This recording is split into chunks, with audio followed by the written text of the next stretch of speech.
It's also a reality that the kind of dominance that the United States had in the 1950s, 60s, or in the 1990s, 2000, it doesn't have. It cannot be that one democracy has a right to comment on another, and that's part about promoting democracy globally. But when others do that, then it becomes foreign interference. Look, you have every right to comment, but I have every right to comment on your comment. So don't feel bad when I do.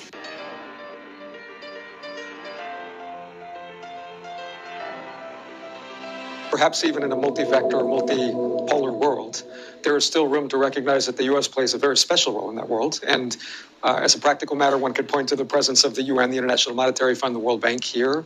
One can point to the role that Washington still plays, for example, in patrolling international sea lanes. One can point to the role. Oh, you don't have to convince me. I'm not into. I'm not into declinism. I'm getting set up to ask you the following question. You know, the tech industry in California. So, with what aspects of that kind of U.S. leadership is India comfortable, and with what aspects of that is India perhaps concerned or might question it? Look.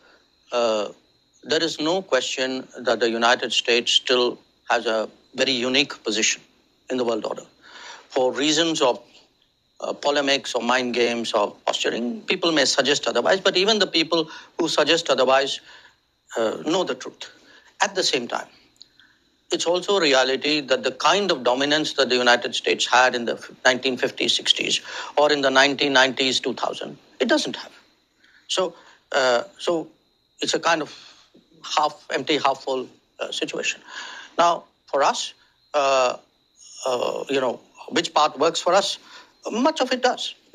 I give you the example of Quad. If you look today on technology issues or maritime safety, security, or supply chain issues, or even the manner in which international institutions should be. I mean, there would be a lot which would be common with the United States.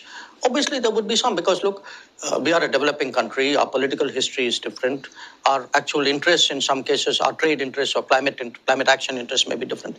So there would be areas of differences. But if you ask me, saying net, where do you come out? I think we come out very overwhelmingly on the side of a strong relationship, which is why actually the story, if one looks at Indian foreign policy for the last, say, 2 to 3 decades, it's really been a story of steady growth of India-US relationship, because I think successive administrations on both sides, going back, I would say maybe to late Clinton, Vajpayee, I would sort of pick that as the inflection point. I think since then it's been steadily on the up.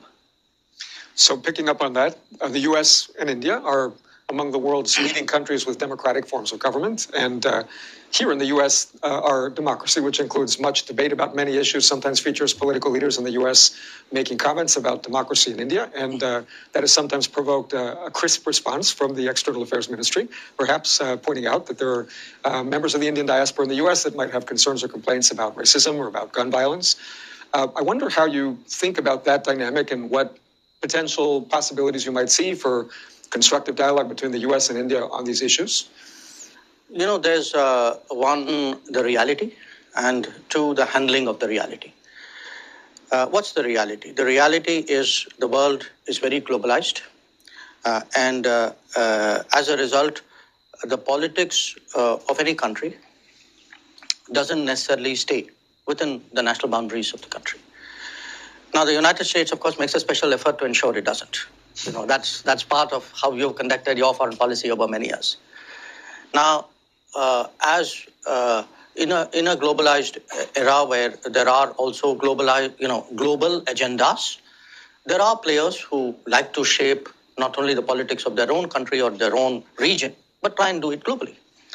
And social media, economic forces, financial flows, all these give you opportunities to do that. How do you shape the narrative? So you have a whole industry here. Okay, so you write up reports about people, you rank people, you spotlight countries. That's the game. Now, as I said, that's the reality. So what happens with that reality is it's part of the overall competition, a competition among countries and competition among political forces. And when it is a competition, you expect others to do what they will, and it's your right to do what you will. And that's playing out in a way. But if you look at a state-to-state, government-to-government level, we think it's important that democracies are mutually respectful. it cannot be that one democracy has a right to comment on another, and that's part about promoting democracy globally. But when others do that, then it becomes foreign interference. Foreign interference is foreign interference, irrespective of who does it and where it is done. So it's a testy area. And my personal view, which I have shared with many counterparts, is, look, you have every right to comment, but I have every right to comment on your comment. So don't feel bad when I do. Understood. And of course, building on your point, the complexity of how countries get interconnected reflects in part the diasporas that exist and the fact that the U.S. is an immigrant country. So there are many, many people of South Asian origin here, and they have different perspectives. I guess that also highlights another dimension, perhaps, of India's role in the world, and I want you to comment on it a little, which is how India and the Indian government sees its relationships with diasporas, not only in the U.S., but around the world. We have roughly about something like 18, 19 million Indian nationals who live abroad. These are people with Indian passports.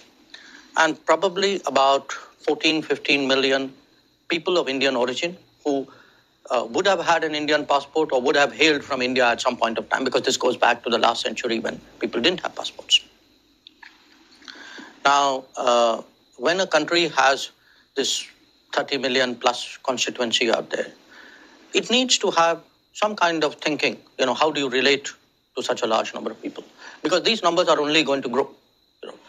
When you referred in your initial remarks to technology, I feel today, looking at the current era, if India has something to bring to the table, because there are two ways by which you make space for yourself in the global order.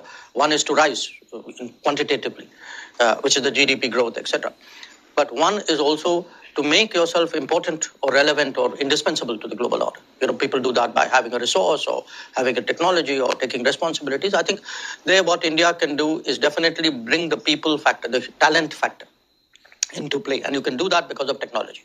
That today's era of technology is going to require trained people, trained talent on a scale for which there are very few suppliers in the world, and we are one.